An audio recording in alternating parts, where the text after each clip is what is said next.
नमस्कार दोस्तों, कैसे हैं आप सब। स्वागत है आपके हमारे YouTube चैनल में। तो दोस्तों, आशा करता हूं आप सभी अपने घर में सुरक्षित होंगे और स्वस्थ होंगे। तो जैसा कि आप सब जानते हैं, अब PSC का जो है MPPSC का उसका स्कोर कार्ड आ चुका है। तो दोस्तों, अपन को लग जाना है मेंस की पढ़ाई में।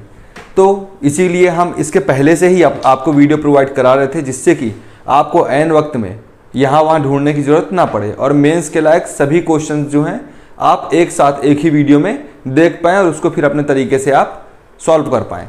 ठीक है, तो आज हम नया टॉपिक चालू करने वाले हैं महाजनपद काल की, जो कि 600 ईसा पूर्व के लगभग चालू हुआ था।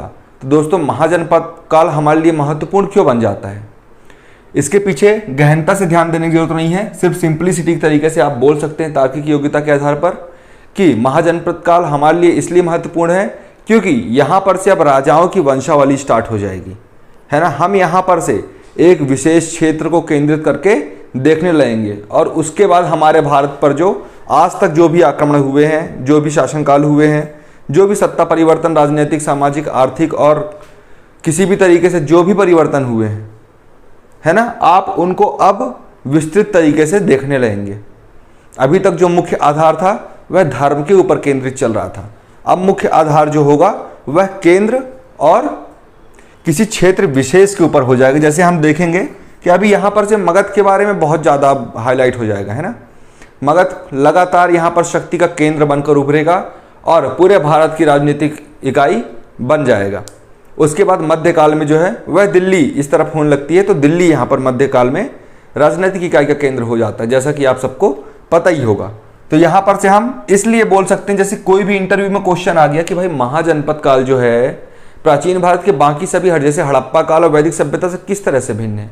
आपको एक सिंपल सा आंसर देना है कि सर, इसके बाद से हम राजाओं की वंशावलियों की ओर देखते हैं और इसके बाद से हमें एक स्थित तरीके से सामाजिक, आर्थिक और राजनीतिक परिवर्तन दिखाई देते हैं। अर्थात यहाँ पर से राज्यों की अवधारणाएं आने लगती है। यहाँ पर से वर्तमान भारत में जैसे राज्यों की अवधारणाएं हैं, वैसे ही तत्कालीन समय में ऐसे ही, है ना, यहाँ पर महाजनपदों को देखा गया है। अब हम चालू करते हैं महाजनपद को। तो पहले हम इसको जानने के स्रोत देखते हैं।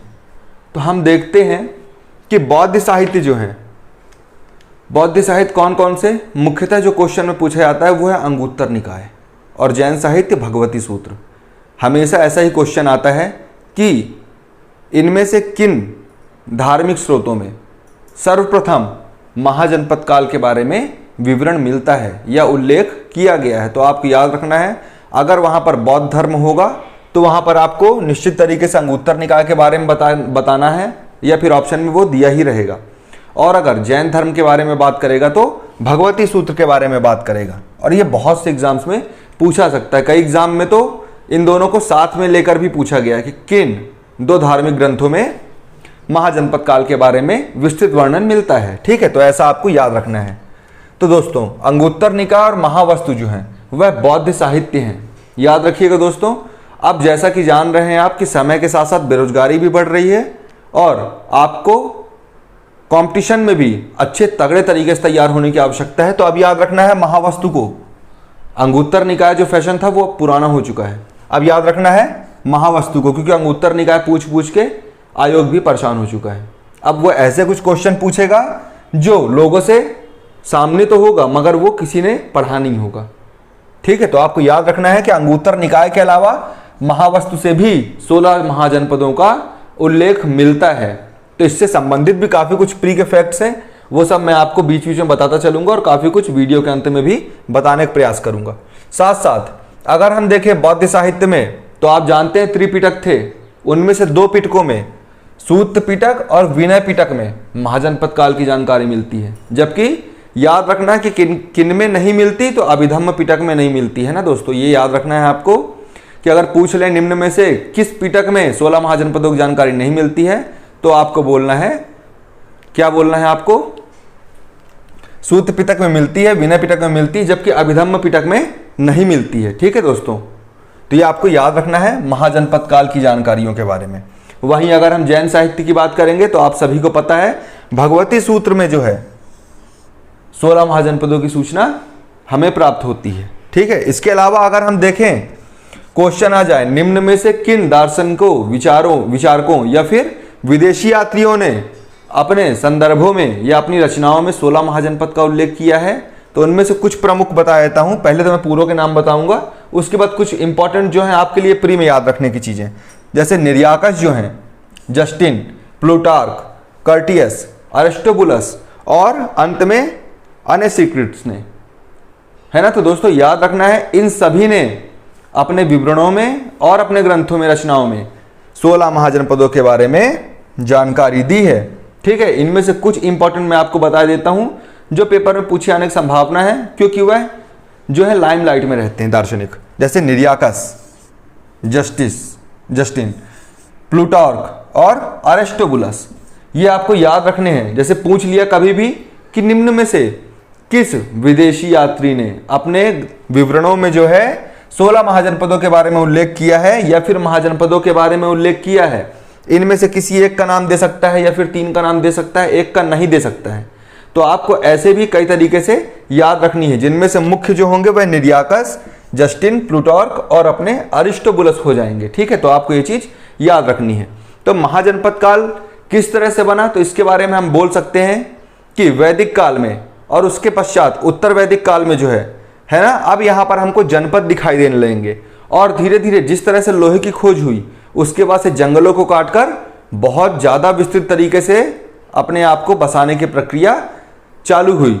इस कारण से कई लोग जो हैं कई जगह पर बड़े बड़े विशाल खंडों के अधिपति बन गए, है ना। तो अब ये यहाँ पर सिर्फ जनपद नहीं रह गया, अब यह बड़े और विस्तृत भूभाग पर इनका शासन होने लगा, इसलिए यहाँ पर इसको महाजनपद नाम दिया गया।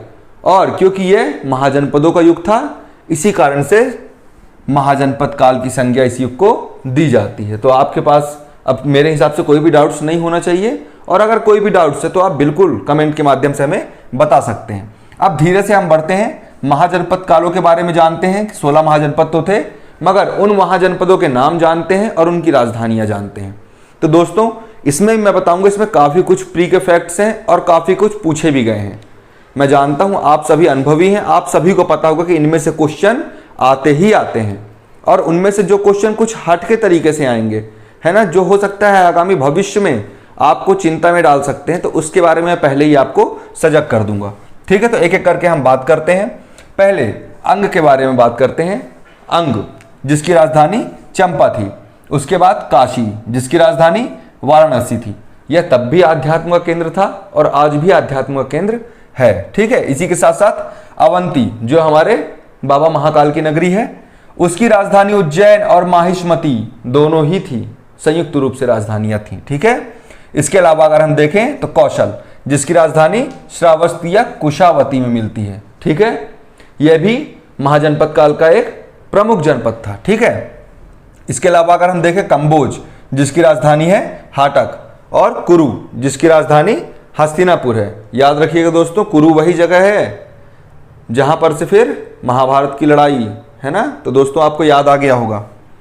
इसके साथ साथ गांधार देखते हैं तो तक्षशिला, मल्ल जो है वह कुशीनगर उसकी राजधानी थी। ठीक है, अब अश्मक देखते हैं, 9वां महाजनपद जिसकी राजधानी पोटन या पैथान थी। इसके बाद मैं इसके पूरे फैक्टों के बारे में बताऊंगा। अब जैसे जो है बीच में चलिए बता देता हूं आपको, क्यों इतना सस्पेंस में रखूं। तो इन 16 महाजनपदों में से 15 जो महाजनपद थे वह उनका क्षेत्र क्या था, नर्मदा घाटी या उसके उत्तर की ओर अवस्थित था। परंतु एकमात्र ऐसा महाजनपद जो कि गोदावरी घाटी में स्थित था, या फिर क्वेश्चन पूछ सकते हैं नर्मदा घाटी के दक्षिण में कौन सा ऐसा महाजनपद था जो अवस्थित था, तो आपको याद रखना है अश्मक के बारे में। ठीक है, तो दोस्तों इसके बारे में मैं ये सब जानकारी अंत में देने वाला था, मगर चलिए मैं पहले ही बता दिया था। ठीक है, उसके बाद हम देखेंगे 10वां नंबर मगध। ठीक है, मगध जो अब चलकर पूरे प्राचीन काल में सत्ता का मुख्य केंद्र रहेगा, और आज भी मगध एक मुख्य केंद्र है। ठीक है, इसकी राजधानी गिरिव्रज जिसे हम राजगीर कहते हैं, जो राजगृह भी कहलाता है। तो दोस्तों इनकी 3 नाम है, 2 नाम है, तो इनको आपको याद रखना है। अचंभित करने के लिए आपको कहीं से भी स्विच कर सकता है क्वेश्चन, है ना, किसी भी तरीके से ऑप्शन को स्विच करके कोई और नाम दे सकता है। तो आपको याद रखना है इन तीनों का नाम एक ही है, चाहे वह गिरिव्रज पूछे, चाहे वह राजगीर पूछे, चाहे वह राजगृह पूछे, बात वह एक ही है। ठीक है, अब देखते हैं मत्स्य के बारे में, जिसकी राजधानी विराटनगर थी। ठीक है, इसे भी वैराट नाम से कई साहित्यिक स्रोतों में लिखा गया है। तो याद रखिएगा दोस्तों, वैराट भी इसका एक नाम है। ठीक है, राजधानी का। अब देखते हैं वत्स की ओर, जिसकी राजधानी कौशाम्बी थी। फिर हम देखते हैं वज्जी की ओर, वज्जी संघ भी कहा गया है, वज्जी भी कहा गया है। ठीक है, इसकी राजधानी जो थी वैशाली थी। दोस्तों आप सभी ये नाम सुन चुके हैं और आप सब समझ भी रहे हैं कि किस तरह से इनका उल्लेख प्राचीन काल में किया गया है। तो आपको इनके महाजनपद के साथ साथ किस तरह से इनकी राजधानी को भी याद रखना है, क्योंकि जो इंपॉर्टेंट होता है उसके ही नाम बार बार गूंजते हैं। मगर कुछ ऐसे भी नाम होते हैं जो कि इंपॉर्टेंट तो नहीं है, पर इसके बावजूद अब वो किसी भी तरीके से स्विच करके उसको बदल सकता है। ठीक है, तो उसके बारे में मैं आपको बताऊंगा।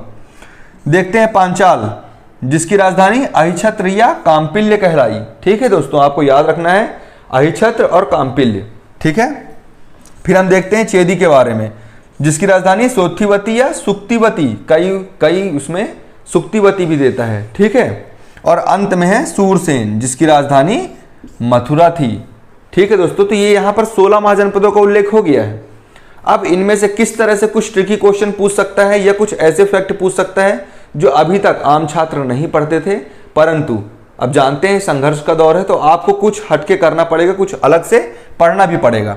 तो हम जैसे देखते हैं कि बौद्ध साहित्य महावस्तु है ना, जिसमें 16 महाजनपदों की जानकारी दी गई है, उनमें जो है 14 महाजनपद तो सेम है, मगर 16 में से 2 महाजनपदों का उल्लेख नहीं किया गया है, उसकी जगह उसको 2 अलग महाजनपदों से रिप्लेस किया गया है। ठीक है, जिसमें हम देखते हैं कंबोज का नाम नहीं मिलता है, उसी की जगह शिवी का नाम मिलता है। ठीक है, जो कि आधुनिक पंजाब क्षेत्र माना जा सकता है। उसके अलावा हम देखें तो गांधार का नाम भी महावस्तु से प्राप्त नहीं होता है, उससे कौन सा नाम होता है, दर्शना, जो आधुनिक मध्य प्रदेश के आसपास की जगह को आप मान सकते हैं। ठीक है, मध्य भारत के क्षेत्र को।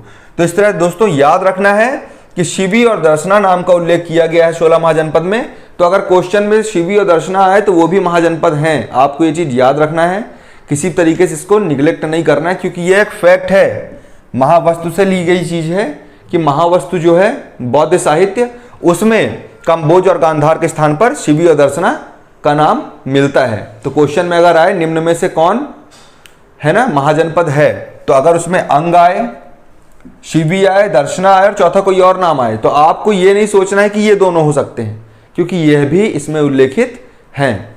ठीक है, किसी न किसी तरीके से, क्योंकि हर साहित्य और पुरातात्विक स्रोतों को आधार बनाकर ही इतिहासकार जो है इस निष्कर्ष में पहुंचता है कि तत्कालीन समय में कौन कौन से महाजनपद उपस्थित थे। तो आपको ये चीज याद रखनी है कि यह हमारे पास एक फैक्ट के रूप में मिलता है। ठीक है, इसके अलावा अगर हम देखेंगे तो एक बहुत ही सरल सा होगा कि 16 में से 15 जो हैं महाजनपद वह नर्मदा घाटी या उसके ऊपर के क्षेत्रों तक ही विस्तृत थे।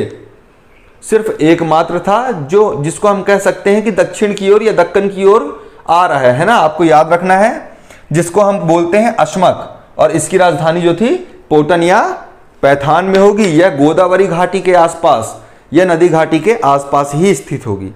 ठीक है, अब यह आसपास क्यों स्थित होगी, तो ये आप सभी जानते हैं कि कोई भी सभ्यता जो है वह नदी और नदी घाटी के आसपास ही स्थित होती है। तो दोस्तों आज हमने क्या क्या पढ़ा, महाजनपद काल पढ़ा, इनको जानने के स्रोत पढ़े, जिनमें हमने बौद्ध साहित्य पढ़ा, उसमें महावस्तु जो है वह विशेष उल्लेखित है। प्री के पॉइंट ऑफ व्यू से आपको याद रखना है और मेंस में आप इसे एक नए हथियार के तौर पर उपयोग कर सकते हैं। इसके अलावा हम जैन साहित्य भी बता चुके, और कुछ विदेशी यात्री जो थे या विदेशी विवरण जिनमें प्राप्त होता है जिनके ग्रंथों में, तो उनमें आपको 4 नाम विशेष तरीके से याद रखने हैं। साथ साथ हमने 16 महाजनपद पढ़ा, उनकी राजधानियां पढ़ी, और किस तरह से महावस्तु में इन 2 को रिप्लेस करके इनकी जगह 2 अलग महाजनपदों को उल्लेख किया गया, ये भी जाना। साथ साथ इनकी भौगोलिक स्थिति जो थी है ना, अर्थात 15 नर्मदा के ऊपर थे और एक जो था वह गोदावरी के आसपास के क्षेत्र में अवस्थित था, इसके बारे में भी जाना। तो दोस्तों अगले वीडियो में जो है इनमें से हम जो कुछ महत्वपूर्ण महाजनपद होंगे जिनका उल्लेख आपको बार बार पढ़ने को मिलेगा प्राचीन काल में और अभी तक पढ़ने को मिलता है, तो उनके बारे में हम आपको कुछ महत्वपूर्ण फैक्ट्स बताएंगे। ठीक है दोस्तों, तो यदि आपको हमारा वीडियो पसंद आया हो तो इस वीडियो को लाइक करें इस चैनल को सब्सक्राइब करें यदि आप नए हो तो, और आप अधिक से अधिक अपने दोस्तों को ये शेयर कीजिए, क्योंकि यह जानकारी हम इसीलिए मेंस के पॉइंट ऑफ व्यू से भी शुरुआत से आपको पढ़ाते चले आ रहे हैं कि यदि कहीं पर रिजल्ट निकल गया तो प्री के छात्रों को जो मेंस में आने वाले हैं उनको इस चीज़ की दिक्कत ना हो कि हमारे पास कोई भी साधन मौजूद नहीं है। ठीक है दोस्तों, तो अधिक से अधिक शेयर करें। चलिए दोस्तों, नमस्कार।